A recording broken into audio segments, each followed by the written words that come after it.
Welcome to Talking Beats with Daniel Lalchuk. That's me, and I'm so glad you're here. If you like what we do, I'd love it if you gave us a 5-star rating on Apple Podcasts or wherever you listen. And if you're so compelled, write a review. That really helps, and maybe tell a friend or family member. They might like the show as much as you do. If you want to get involved in the program, visit our website, talkingbeats.com, and click Support the Show, where you can make either a one-time or a recurring donation. As we look to continue having cliché-free conversations of real substance with a diverse range of the world's most compelling people, your support is so appreciated, especially as we look to expand and increase our offerings. If you have a question, comment, or thought, find us on social media, Instagram, Twitter, and Facebook, or if you wish to reach out directly, email me at daniel@talkingbeats.com. I'm so glad you're here. Let's get on with today's conversation. On today's program, musician Ray Benson. He's an icon in the world of Western swing, or what he calls jazz with a cowboy hat. Half a century ago, the college dropout moved to a farm in rural West Virginia, where he and two friends began the band Asleep at the Wheel, which in the intervening years has become a mainstay of the American musical scene. They're out with an anniversary album called Aptly, Half 100 Years, that features a wide range of musical friends like Willie Nelson and Emmylou Harris. So how does a tall, skinny Jewish kid from Philadelphia end up the elder statesman of Western swing? Well, he's going to tell us right now as he joins me. Yeah, well, I'm from the suburbs, so I never lived in the city. I mean, so where we lived in the 50s was a suburb that backed up to horse country and farms, and so we thought we were country boys, and television reinforced that with Roy Rogers and Gene Autry and etc. So we really didn't, think of ourselves as city folk. And then I started playing folk music when I was 9 with my sister in a group, and we performed with the Philadelphia Orchestra when I was 11. By singing This Land Is Your Land. So I was always, and again, folk music is part of country music. And then also I played in a square dance band every weekend. In Vermont, they'd have a square dance, and they found out I played guitar and be up there. And so, boom, we did that, So playing square dance on a guitar up in Vermont, where did that come from? First of all, the love for music. We have some musicians on here, some great musicians, and I myself know that music grabs you oftentimes when you're a kid, when you're a young person, and it doesn't let go. Does that happen to you? Did it happen like that, where it was like a force? It grabbed you, controlled you? Well, in my family, everybody played something, and got lessons. And so, that was just something that we did. As I told people before, there was, we played sports and music, and that was just my family. I just don't ever remember not playing something. I remember going to Mom and them. They sent us to play the recorder when I was 6, and the piano. And I wished I'd stayed on the piano, but I didn't. And so yeah, it was always part of our lives. And I was always performing because I could sing. And so that's where yeah. So what instruments you play actually, Ray? I just play guitar and a little bass. And in the orchestra, I played tuba and bass fiddle in the orchestra during high school. So you're doing square dances in Vermont when you're a kid. You're getting better at music. You're progressing, and then what? You're in college, and at some point you say, "I'm done here." What happens?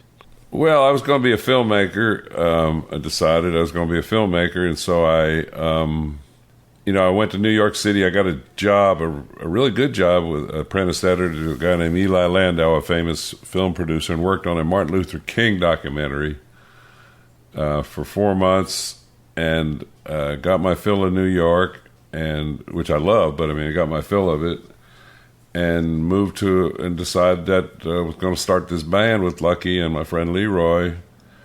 He was from Vermont, and Lucky I grew up with, and just kept motivating that direction, and went back to school for a minute, and then Lucky had found some guys who were willing to let us stay on their farm in West Virginia for a while, and when you're 18 and 19, you'll do a lot of crazy, cool things that might turn into something, which is what happened. It just the vision was always there. It was just how am I going to get there?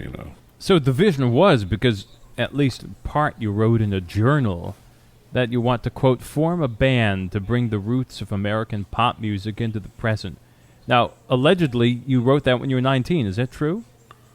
Yeah, absolutely. It's not just something I found on the internet. It's actually true. Yeah, that was the idea, and also it was part of the political involvement of the moment, because there was riots in the streets, there was civil rights protests, there was Vietnam protests, and there was a cultural division that had music being the identifiers. If you like rock and roll, you were against the war in Vietnam and racism, and if you played country music, you wanted to America, love it or leave it, and let's go drop a bomb on Vietnam. So we were going, well, hell, there's we love country music, but we don't want to go to Vietnam.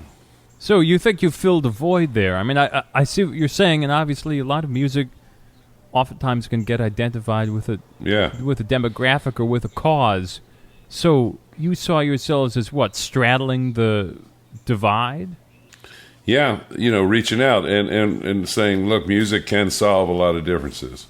And it was funny because we didn't know it at the time, but from the other side of the fence, Willie Nelson was doing the exact same thing, as he was a redneck hockey. Well, he wasn't a redneck, but he was a country western, Texas, country western singer, songwriter who got psychedelicized and came over to another way of thinking and another way of playing music and writing songs.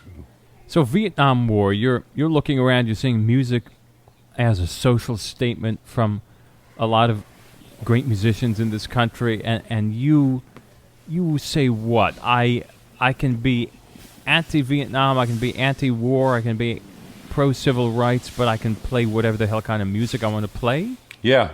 That was a pretty good summary, right? That was basically it, and also the statement of that, bringing this roots music back, which, again, that was the mission. We understood that it had to go. Okay, and an example of that was we moved to Austin, Texas, and they had a thing at Camp Ben McCullough, which was called the Old Confederates Reunion, because it was a reunion of Confederate families that had been going on for back then, about 100 and over 105 years. And so the kid came up to us with his dad at this club, this is 1974, and said, hey, will you play, at this dance patio out here at Camp Ben McCullough? So we said, sure. They said, you're the only group that the old folks and the kids are going to like, and that's where we entered the picture in the early 70s. But what was it like playing there? A lot of people would have said, screw that, I'm not going there. Well, these were not Confederate soldiers. These were not people. This was a family gatherings of people who were related that happened to have gone through that experience. I know that, and they weren't putting up statues to Robert E. Lee or anything. It was something that had been going on for 100 years that started out because we did have this terrible war, and we did have that. But this was, they were not KKK. They were not anything like that. They were descendants of people that owned this camp. And they still do. And they don't call it the Old Confederates Reunion anymore because there ain't no old Confederates, and they don't, espouse any of that philosophy. But I'm just saying this was 1974. This is almost 50 years ago. And we're showing, how we can bring people together with music, Well, there's no better lofty goal than that. I love it. And we come back to the goal of unity through music. But, you used a word a few times that I want you to talk about a little more. The word roots. What do you mean the roots of American music, American roots music? What does that mean to a layperson? Well, in the phonograph recordings are basically a little over 110 years old, So for the last 110 years, we've been able to record music that heretofore was either written down or passed on in an oral tradition from person to person.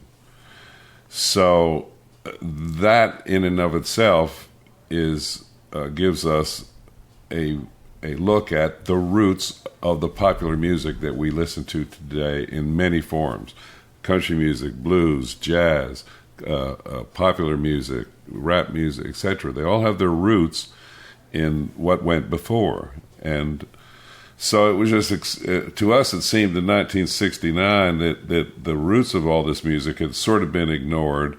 And not only that, but they were very interesting, and why not just take off from there?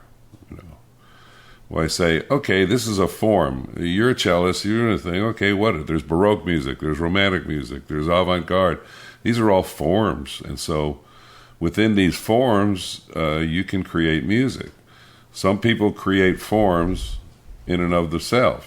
But in terms of songs, etc., it's the same thing. It's just a little inflection. It's a dialect, or it's a total language, Yeah, because a lot of times when we hear a description of a music, or we hear something, we say, oh, if that little accidental were this, if that were an F sharp instead of an F natural, it would sound Middle Eastern versus Czech. Right. Okay, Yeah. one little tinge totally changes the whole mood of a phrase, or the whole mood of a piece. And there's so much nuance that you can bring, especially if you're with a group of talented, sort of like-minded people. Right. And there's also the fact that we do, again, we're only dealing with 12 tones. You start listening to Eastern music and Indian music, etc., and I'm sure there's others that I'm not even aware of, and people are singing and playing in quarter tones,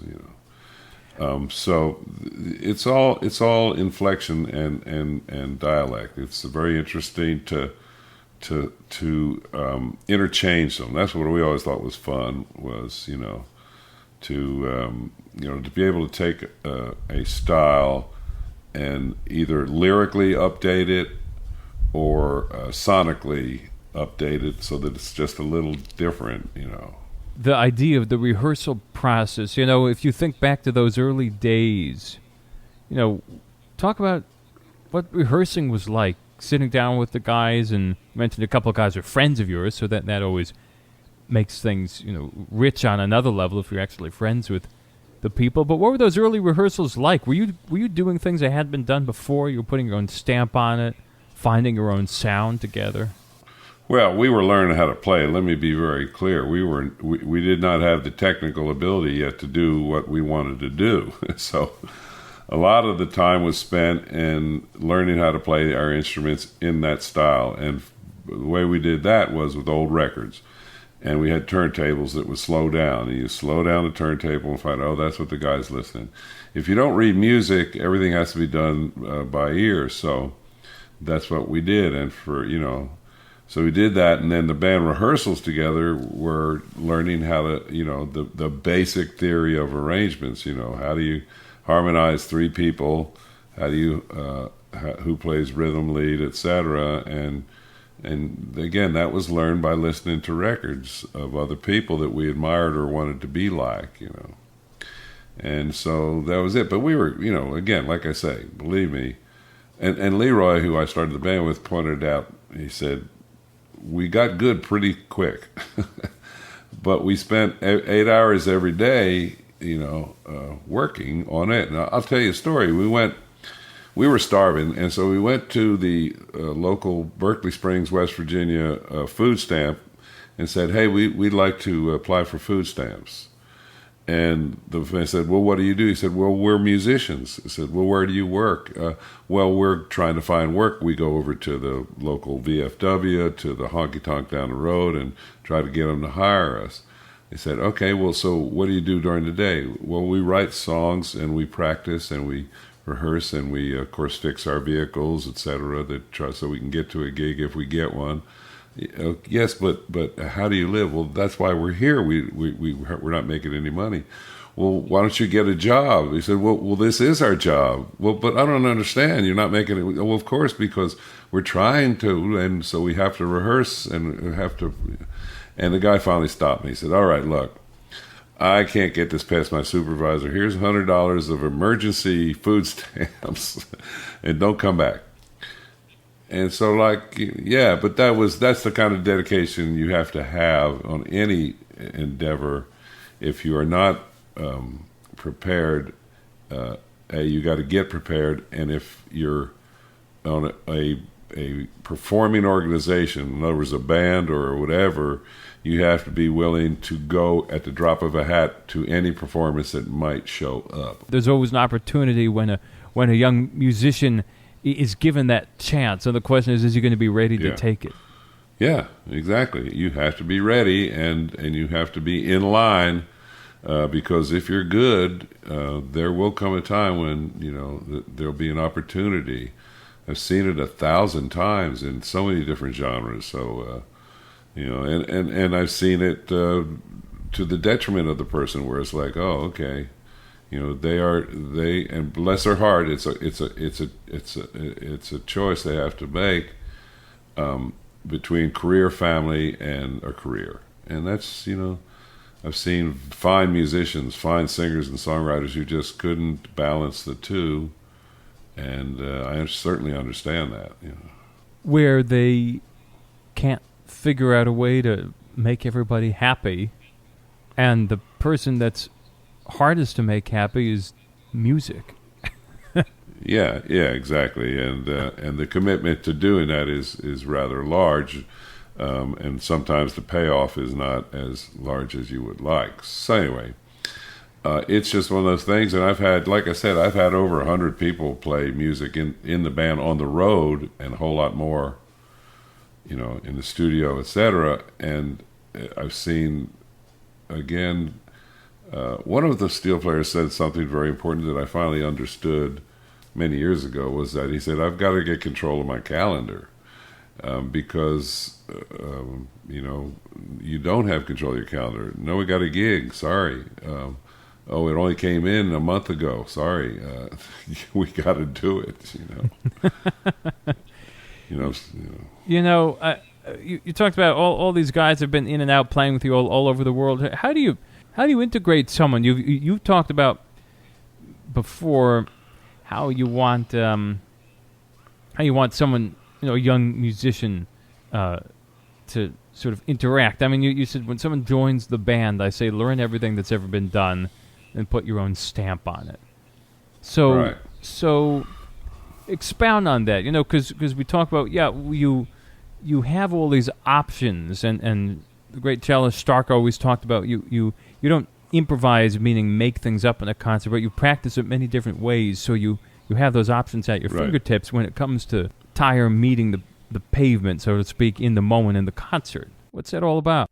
Oh, well, that's personality. That's we're just trying to find somebody who's got a personality, a look. We also deal in the visual, unfortunately, or not, but somebody has to look a certain way, and I don't mean they have to be pretty or anything, but they have to project a personality, and I think that's the most important thing. And then the bottom line, they got to get along with the rest of the band, because we're all in, as Cindy Cashdollar called it, we're on this tube that is hurtling through the night with 11 people in close quarters, and you just, so you got to get along, and that's, I think, part of why being a band is so difficult, and why this is a hybrid form of a band, because I'm the band leader, like in the swing days, and as opposed to a rock and roll band, which is 100% democracy. We are not 100% democracy.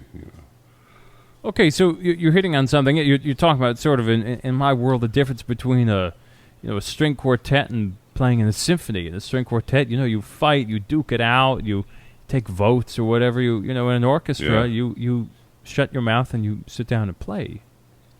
As a friend of mine said, you play the ink. You play the ink, exactly. Yeah. You play the ink. Yeah, so what do you do? How do you run that ship?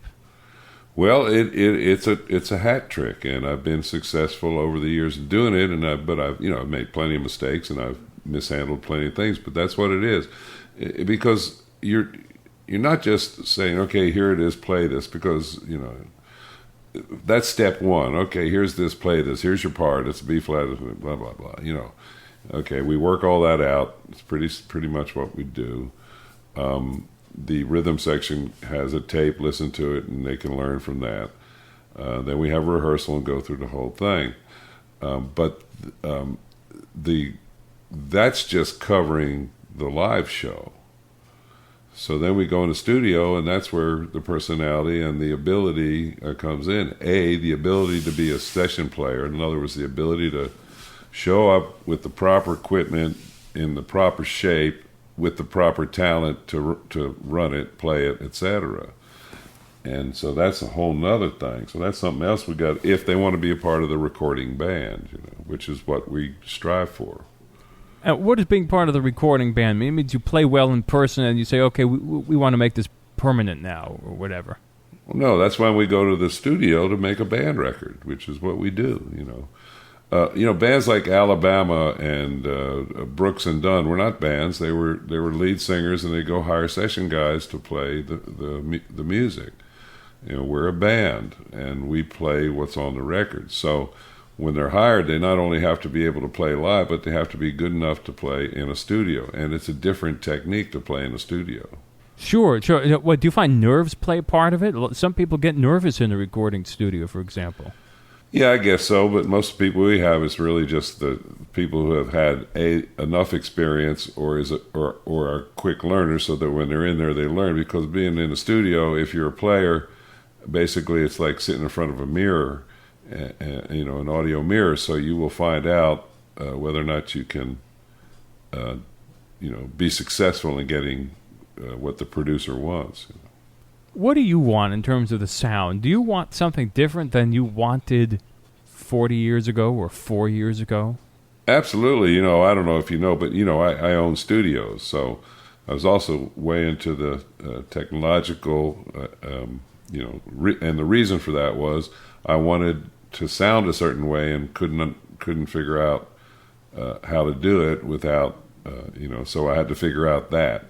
And that got down to what equipment is best, and then we did years of research when I started the studio in 1990, or a little before that even, but started building then. And the quest, because we were going between the digital and analog world at that time, and didn't like some of the things that are the sonics of some of the digital products that were being introduced, So that was a huge thing, because again, being a performance artist is one thing, but being a producer, you got to know the whole shebang. You got to have the right engineers, you got to have the right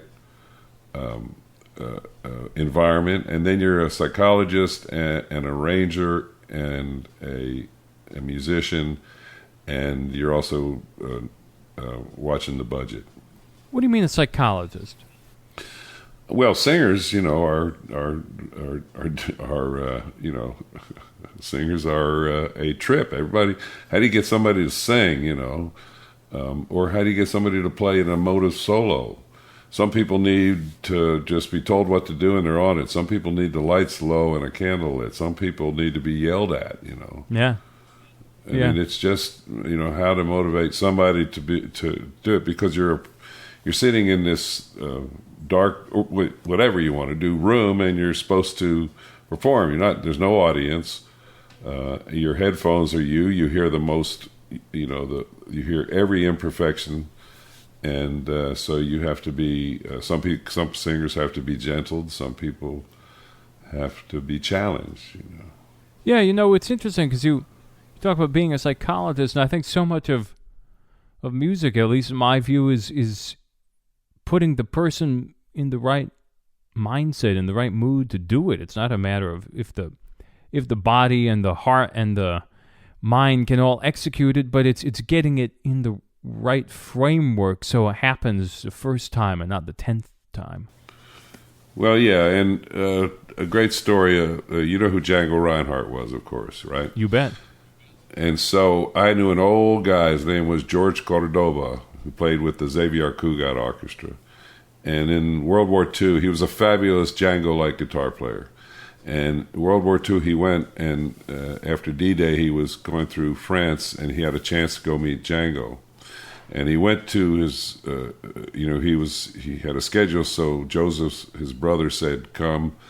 It's 7. I can only be there at 7:30 in the morning." Okay, we'll come. We'll go to his apartment. So they go there, and there's Django. At 7 in the morning. This Americana soldier. He was. They were just thrilled just to meet him. He says, "Play the guitar for him." He's a guitar player, and Django is A, hungover, B, at 7 in the morning. He gets up and he just sort of stumbles around on the guitar. And old George said, "Oh my God, my heart was broken. This wasn't Django Reinhardt. What was this?" And Joseph pulled him aside. He said, "Can you come back tonight?" He said, "Yeah, I just have to do my stuff and then I can sneak out." He came back that night. They're at the cafe. Django's all dressed up. He's got a glass of wine, a cigarette, and he plays his ass off. And he said, that was it. If your heart is not into it, especially a gypsy of that caliber, and he was not going to be able to play. And it's the same thing. The motivation to play well is got to come from within or from the audience. And so, that's why I explain to people. I say there's two motivations. If you get satisfaction by the fact that you've just played something really good, that's the safest way to go, because if you need satisfaction from the audience applauding, sometimes they ain't going to applaud, even if you're good. Yeah, there's two things that remind me of that from two different teachers of mine. One who said that if you expect the audience to be moved, you should be moved while you're playing.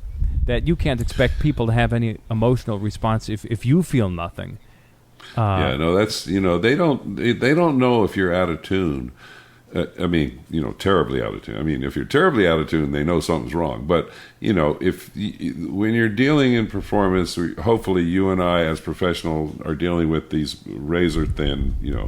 Oh, that was pretty good, but he sort of that's not what the general public hears. They go, is he having a good time? Is he smiling? Is he moving with the? And is somehow whatever it is that we have inside of us that cannot be defined, is he communicating that with me? Yeah. And that's really it, because I've had nights where I went, oh God, I was just like, I was phone. I was just, and they go, that was the greatest, like that solo. Oh yes, ma'am, I was. It's funny because someone, I don't know if anybody's ever said to you after a concert, a good friend, say maybe if you don't have this person in your life, just pretend you do. So your good friend comes up and says, it was so great, I just loved it. Did you ever make mistakes? And it can be, I've been asked that question before by a friend or someone who knows music enough to like it, but that's about it. And I want to say, mistakes on a level that you would never hear, but that doesn't mean that I don't lose sleep if something doesn't go exactly the way I want. If that shift didn't work perfectly, or that color change, or that nuance, those are all mistakes in a sense. You probably wouldn't hear it, but I do. Yeah, exactly. It's and that's what I said. If you're not self-critical, you probably won't get where you need to go. But if you're so self-critical that you dampen your spirit and your confidence, that's a different one. So, you have to be self-critical, but you also have to know how good you are, in relation to perfect. Okay, nobody's perfect. Although you will obviously have somebody who's better than you who goes, that guy's perfect. He's just perfect. And there is no such thing. So I just try to be myself, find a niche that I'm better at than most people, and try not to outdo somebody who is so much better than I in a, who's the fastest player, who's the soul, it's just do what you do, and if people, if you've communicated well, people will respond. Talk about communicating, Ray Benson. You have an album out very recently. New record out today, 100 years. You got some friends to join you. Talk about some of the people you invited to play: Willie Nelson, Emmylou Harris, etc., George Strait, Leanne Womack. Well, why did you? Okay, 50 is a big number. You want to do a big Jubilee celebration. How did you pick these people? Why do you want to bring out old friends and say, come and share some great music with me. Well, all of these people have a role in the history of the band. First of all, the Emmylou Harris Willie Nelson cut is from 1981. And it's one of the great, what I call one of my great songs that was lost, great recordings. It was lost to time, and the reasons are many. But the bottom line is we found the recording, we found the tapes. My son found them in the barn, and I said, I wanted this to be out since 1982, and I sent it to Emmy and Willie, and they said, sure, go ahead. So this is showing the history, because that's one of the things about Asleep at the Wheel. It's been a bumpy, rocky road, A lot of high points, a lot of low points, and a lot of where did they go? Well, that's one of them. We sort of disappeared from 82 to 86, But we worked constantly. We just didn't have a record deal, weren't on the radio. We were on the road in a broken down old bus and playing all over the place. So that's why we put that on. And then there was one other cut that is two other cuts that are from the vaults. The one of the instrumental on Spanish two-step was something that we did in 1974, I believe, in Dallas at a radio station on a session that was on a record. And it was all done two-track with a 16-piece band, and this was an afterthought because Jesse Ashlock, who was Bob Wills' originally takeoff fiddle player, he was the first one, and he did Lady Be Good on the record, I think in 1938.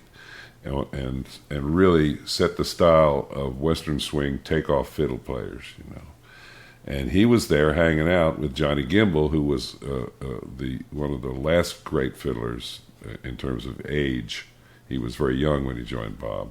They were both there, along with Bob Womack, the one-armed trumpet player, because what instrument can a one-armed man play? Well, a trumpet. He can play. He can if he's missing the right arm, he can play Ravel's piano concerto for the left hand. Well, there you go. But I don't think Bob Womack knew who Ravel was. But anyway, and so that cut is on there, which is a Bob Wills instrumental that we recreated with a 16-piece band to two-track. In other words, no mixing, no reverb, no EQ, just down to tape. And it was done at a radio station in Dallas. So those are and then the other was a Tommy Dorsey song of Marie, which is a duet with me and Willie Nelson that we did on the Willie and the Wheel record, which is, in my estimation, one of the most important records we ever did, because it was Western swing with Willie Nelson, and Jerry Wexler was the executive producer, and we did a whole tour and a TV show, etc. So those were on it, and then the rest. We took the original singers, myself, Leroy Preston, Chris O'Connell, and the original band. And again, original is a misnomer because the early band shifted a bunch. But some of the earliest players that are probably most important to the band. Tony Garnier on bass. He's been with Bob Dylan now for 32 years, and he came down and cut the new tracks. The old band the current band cut the old band's hits. Get Your Kicks on Route 66, Miles of Texas, Take Me Back to Tulsa. And then we had George Strait and Willie Nelson join us on Take Me Back to Tulsa. That was our first single, and it's a Bob Wills tune. And also when George Strait got successful, he hired my two ex-fiddle players who are long gone, but Richard and Bill, and they always did Take Me Back to Tulsa when he used to open shows for us in the 70s. So all of that was a tie into the history, of what we've done and where we've been for 50 years. It also demonstrates the very diverse kind of musics that we do, from Western swing to straight country Western music, because we also have our one, and Leanne Womack being the other guest, is The Letter Johnny Walker Read was our only top 10 record of any kind. And it was top 10 on the country Western Billboard charts in 1975. Me and Leroy wrote it with Chris Frayne, and I wanted to redo it for this record. And because Chris said, well, I already sang it, let's just leave my version. I said, cool, I'm going to do a new one. Leanne Womack is my favorite female country vocalist, and when she was 18, she knocked on the bus door up at the Rio Palm Isle in East Texas and wanted to join the band, and the driver wouldn't let her on. She came and sang it. And all of this just to show elements of the years and all the different experiences that make up what I hope is an important musical part of American music, No one gets off this program without talking about what they're listening to. COVID gave us a lot of time to listen to music. I certainly listened to a lot of music I hadn't in a while, got reacquainted with old friends, stuff like that. Right. What are you listening to now, or what have you listened to recently that moved you or excited you or, just got you thinking? Well, first of all, I just did a lot of writing. And so when I'm in a writing mode, which just sometimes it happens, sometimes it doesn't, I'm just focused in on me, because I got, the way I write is so haphazard that I'm just always have melodies and words in my head that somehow got to finish into a song. But to that end, I listened to music that comforted me, So what was really strange was a few years ago, before pandemic, I did a whole night of just me with a special band doing Leonard Cohen songs. So I started listening to a lot of Leonard Cohen during the pandemic, which I think is kind of dangerous because it's sometimes kind of dark. How do you like Leonard Cohen? Oh, well, he's a genius, brilliant, of course, and again, and a great lesson in songwriting, not to be like him, but you just one of the great songwriters of our time. But I also listened to just a bunch of 40s music, only because I also watched a lot of 40s films. I was just sitting on my ass here, and I was just watching Turner Classic Movies, and I started just loving the black and white films, which I always have loved, but the music in it and everything. And then that's how I wrote Better Times, which we put out as a limited edition vinyl and video. But it was my take on getting through the pandemic, and it was done like a World War II song. You mentioned ups and downs. You look back 50 years, it's a long time, but you got a lot more in you. What kind of downs made you, want to get right back up and keep doing it? Music is not the easiest business in the world, to put it lightly, but you persevere, and you think you have something to say, and you go out and say it, Right. Well, yeah, I think, at the times when I should have quit, there were two things. One, I don't quit. As my mom said, and that's just one of them things. And the second was that people really appreciated what we did. And I use the we because it was a collective of musicians that was doing something that nobody else was doing quite like that. The really qualifier is that it was not just that we're done like that, but the fact that we were traveling every night around the country doing it. The troubadour, the territory bands, that is a tradition that the public doesn't have a clue we're doing, but they appreciate the fact that we're coming to the town. People say, "Oh, when are you going on tour?" I said, "Yeah, we are on tour all year." It's because if you're a big mainstream band, you play the big cities, and you'll tour all of them. And so we play every small town that has ever been anywhere. I mean, people say, I say, "Where are you from?" They go, "Oh, a little town in Boone." "Oh yeah, I've been there," or "I've been through there." And I've always had wanderlust, and so I love it. I told Lyle Lovett is kind of holed up because he's got little kids, so he isn't out playing or anything. And he's kind of jealous. He says, "Man, you go out there?" I said, "Yeah, because I had the disease and I don't have kids. I don't have, I'm immune to this sucker by this point." And he said, I said, "I just still love to stare out the window of the bus and watch the country go by, because it's always something to look at that's so interesting, Do you think the pandemic changed how you view music, or is it just it's another sort of, I don't know, bump in the road, or big bump in the road? Or? Well, it was a huge bump in the road, and it's messing up a lot of what we used to do. but I think it became obvious that people needed music even more when we did go out and play, especially since we were one of the first to actually go play.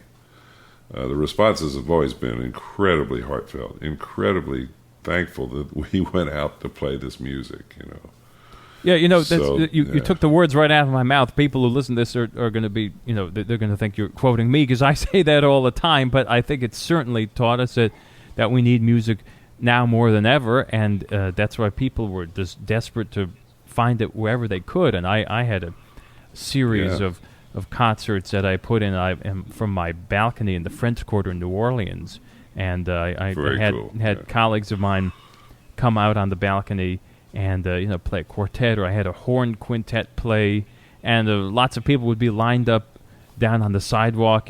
Sometimes went like the whole block or more of just packed with people, outdoors listening, and they'd be looking up at the balcony. It was great. It was great, and stuff like that. People want to stay here. They don't want to have that go away necessarily. No, I remember many years, like I said, I always keep a little left ear in technology. And when I went to a Grammys one year and they had a hologram on stage, and Madonna danced around this hologram, and I looked at it and went, oh, okay, so it is possible. There is going to be possible that this hologram will appear on stage, and people will come, and I'll be singing in a green screen in wherever. And then I realized, as the digital stuff started happening, downloads as opposed to records, as opposed to CDs or cassettes, that there was going to be a stratification of the digital product from the real thing, so that we'll be able to project this digital product a number of ways, But when it comes to actually standing in front of this person in the flesh, that will become a premium, because something happens between human beings that will not happen between, at least in this, until we either de-evolve or evolve to where we react to that image as opposed to that person, which we might be getting close to when I go to these giant concerts, and people are just staring at the screen, and there's this little guy on stage. Well, I wonder. I hope we're not going in the direction of, little emotionless robots, doing music. I mean, I hope I love analog. I love anything analog, anything you can touch. Anything that... Well, so I want to answer another question. Brennan Lee is who I listened quite a bit of, because we did a record with her, and she's got a song called "I Want Analog, Analog Baby," and it's just hilarious. You'll get a kick out of it if you are of that ilk, because she's a great songwriter, and she talks about how I want everything analog. And again, there's it's quite a discussion that if you got an hour I could get into, but not today, because we did do quite a study of analog digital, what it is, how it's done, what its effects are, and why it's going to continue to go on. All right, we'll get into that at another hour. Ray Benson, leave us with some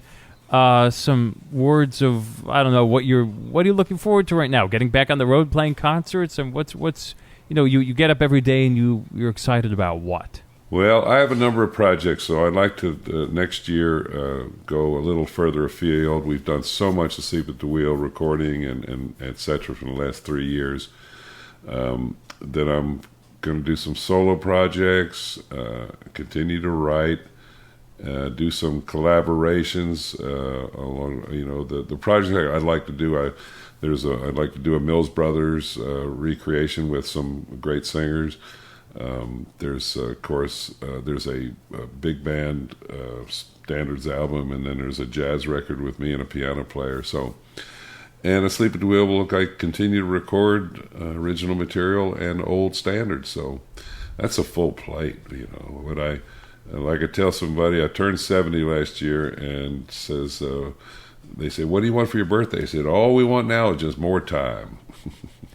Well, on those words, Ray Benson, more time. You have it for the time being, and I'm sure you'll use it well. And And we'll use it to hear some of your great music and explore some of your recommendations and lots to think about. Ray Benson, 50 years, sleep at the wheel. Keep on leading the band and play on. I thank you very much. Well, le bon temps roulé up there, and thank you so much. We appreciate it. And also wanted to tell you that, and Winona didn't tell you this, I know, but, me and her mother gave her name. Is that right? Yes, we did. In Los Angeles, California in 1979. Her real name is Christina, and we were listening to Winona Harris, and Naomi said, if you put an A on the end of Winona, it's Winona. And then we had that song, Route 66, and there's a line called Don't Forget Winona, which is a town. So I said, well, if you're going to call her Winona, then don't forget Winona. And that's how Winona got her name. That's a great little story. That's the truth. Yeah, that's the truth. That's a great little story. All right. All right. Well, Ray Benson, you're terrific, and I look forward to the next time. You've been listening to Talking Beats with Daniel Elchuk. The original theme music is by Ronald Barkham. The content coordinator is Nathaniel Mose, and Doug Christian is executive producer. We invite you to subscribe and leave a 5-star review on Apple, Spotify, or anywhere you get your podcasts. You can support us at patreon.com/talkingbeats. That's patreon.com/talkingbeats. And be sure to check us out on social media. We'll see you next time on Talking Beats with Daniel Elchuk.